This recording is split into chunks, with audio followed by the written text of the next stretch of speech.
बाबा नीम करोली। बंद आंखें, चेहरे पर अलर्ट मुस्कान और तन पर कंबल ओढ़े बाबा नीम करोली की इन तस्वीरों को देखकर आनंद की जो अनुभूति होती है उसको शब्दों में बयां नहीं किया जा सकता। इस आनंद को तो बस मन से महसूस किया जा सकता है। बाबा की ये तस्वीरें लाखों लोगों के लिए जीवन का आधार है, आगे बढ़ने की प्रेरणा है, परमात्मा से साक्षात्कार का माध्यम है। तन पर कंबल ओढ़े और चेहरे पर मुस्कान लिए साधारण से लगने वाले बाबा में ऐसा क्या आकर्षण था जो भारत के ही नहीं बल्कि 7 समुंदर पार बसे देशों के हजारों लोगों को अपने पास खींच लाता था। बाबा के पास ऐसा कौन सा जादू था जो उनकी शरण में आने वाले हर इंसान की परेशानी को हमेशा के लिए खत्म कर देता था। बाबा के पास ऐसी कौन सी शक्ति थी जिसको दुनिया के बड़े से बड़े ताकतवर लोग भी मानते थे। ये वो सवाल है जो आज भी बहुत से लोगों के लिए किसी पहेली की तरह है। आज भी बहुत से लोग हैं जो इन सवालों का जवाब जानना चाहता है। तो आइए आज एक छोटी सी कहानी के जरिए इन सवालों का जवाब जानते हैं। वर्षों पहले की बात है। उत्तर प्रदेश के फर्रुखाबाद के आसपास किसी जगह पर एक युवा सन्यासी रेलगाड़ी में बैठ गया। ट्रेन कुछ ही दूरी चली थी।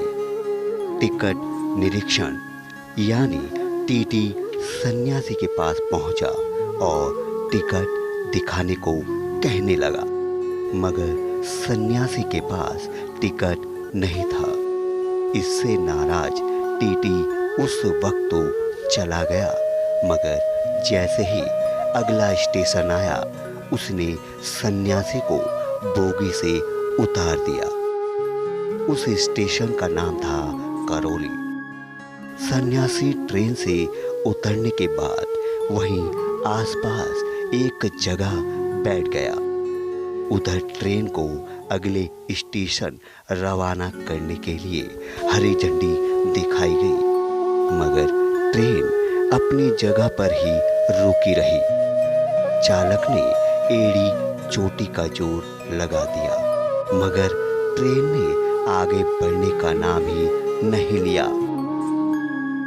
काफी समय बीत गया तो यात्री परेशान होने लगे। इसी बीच किसी यात्री ने यूं ही टीटी से कहा, आपने सन्यासी को ट्रेन से उतारा, इसलिए सबको ये सजा मिली है। परेशान टिकट निरीक्षक बाहर उतरा और सन्यासी को पूरे आदर के साथ वापस ट्रेन में बैठा दिया। इसके बाद जो हुआ उसने ट्रेन में बैठे सभी लोगों को हैरान कर दिया। सन्यासी के बैठते ही ट्रेन पहले की तरह चलने लगी। इस घटना के बाद वह रेलवे स्टेशन और इलाका नीम करौली के नाम से प्रसिद्ध हो गया। उस चमत्कारी सन्यासी को आज दुनिया बाबा नीम करौली के नाम से जानती है। उनके नाम पर प्रसिद्ध हुए करौली स्टेशन का नाम सरकार ने लक्ष्मण दास पुरी रेलवे स्टेशन रख दिया। और वो ट्रेन से सफ़र कर रहे थे बाबा जी, तो बिना टिकट में बाबा जी को टीसी ने उन्हें धक्के मार के चैन पुलिंग करके गाड़ी से नीचे उतार दिया। उसके बाद वो गाड़ी चलती नहीं। बाबा जी यहाँ जंगल में आके बैठ गए और बाबा जी काफ़ी समय तक वो गाड़ी चली नहीं। फिर उनके जो है गाड़ी टेक्निकल मुआयना हुआ गाड़ी का, उसमें इंजीनियर बुलाए गए, मैकेनिक आए उनके। उसके बाद उसमें कोई ख़राबी नहीं पाई गई इंजन में, तो उन्होंने अधिकारियों को संपर्क किया, मैकेनिकों ने और इंजीनियरों ने, कि भाई गाड़ी में तो कोई खराबी नहीं है। फिर उनके अधिकारी आए तो बोले गाड़ी क्यों चल नहीं रही। तो उसमें जो यात्रीगण बैठे हुए थे उन्होंने बताया कि इसमें एक बाबा जी बैठे थे, उनको टीसी महोदय ने आपके धक्के मार के नीचे उतार दिया, इसलिए गाड़ी अब नहीं चलेगी। और बाबा जी ने श्राप दे दिया, आप बाबा जी को कहीं ढूंढें और उनसे क्षमा याचना करें तो हो सकता है गाड़ी चलेगी। फिर अधिकारियों ने आदेश दिया कि भाई बाबा जी को ढूंढा जाए। तो ये पूरा जंगल था यहाँ। तो 1912 में तो 107 बरस पहले यहाँ तो गांव, खेड़ा गांव है, नीम करोली गांव का नाम है।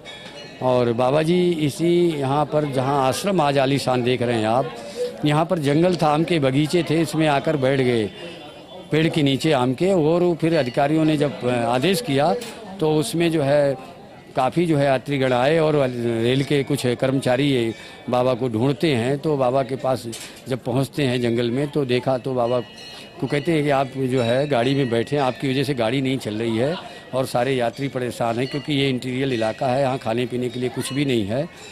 तो फिर बाबा जी ने कहा अपनी गाड़ी आप लेके जाइए। बाबा जी ने कहा कि आप अपनी गाड़ी लेके जाइए, हम उसमें नहीं बैठेंगे, क्यों आपने हमें उतार दिया है अपमानित करके। फिर उनके अधिकारी आए और क्षमा याचना करते हैं, बाबा को गाड़ी में फर्स्ट क्लास में बिठाया जाता है। और उसके बाद जैसे ही बाबा जी बैठते तो गाड़ी स्टार्ट। धाम आश्रम दुनिया भर में प्रसिद्ध है। कहते हैं कि बाबा सन 1968 के आसपास इस स्थान पर आए थे। यहाँ का प्राकृतिक सौंदर्य बाबा को इस कदर भाया कि उन्होंने इसी स्थान को अपनी ध्यान स्थली बना लिया। देश विदेश की जानी मानी हस्तियां बाबा का आशीर्वाद लेने कैची धाम पहुंचती है। बाबा के भक्तों में जानी मानी कंपनी एप्पल के फाउंडर स्टीव जॉब्स और फेसबुक कंपनी के मालिक मार्क जुकरबर्ग भी शामिल हैं। इनके अलावा हॉलीवुड की जानी मानी अभिनेत्री जूलिया रॉबर्ट्स भी बाबा के भक्तों में से एक हैं। कहते हैं कि बाबा ऐसे ऐसे चमत्कार करते थे जिनसे लोगों के कष्ट पल भर में दूर हो जाते थे। जीवन भर लोगों के दुख दूर करने वाले बाबा नीम करोली के बारे में कहा जाता है कि उन्होंने अपनी मृत्यु का समय एवं स्थान खुद चुना था। 9 सितंबर 1974 को बाबा नीम करोली आगरा से मथुरा जाने के लिए ट्रेन में सवार हुए। 10 सितंबर 1974 को बाबा नीम करोली ने वृंदावन में देह त्याग दी और अंतिम यात्रा पर निकल गए। बाबा के भक्त वृंदावन आकर हर बरस उन्हें श्रद्धांजलि अर्पित करते हैं। बाबा नीम करोली को शत शत नमन।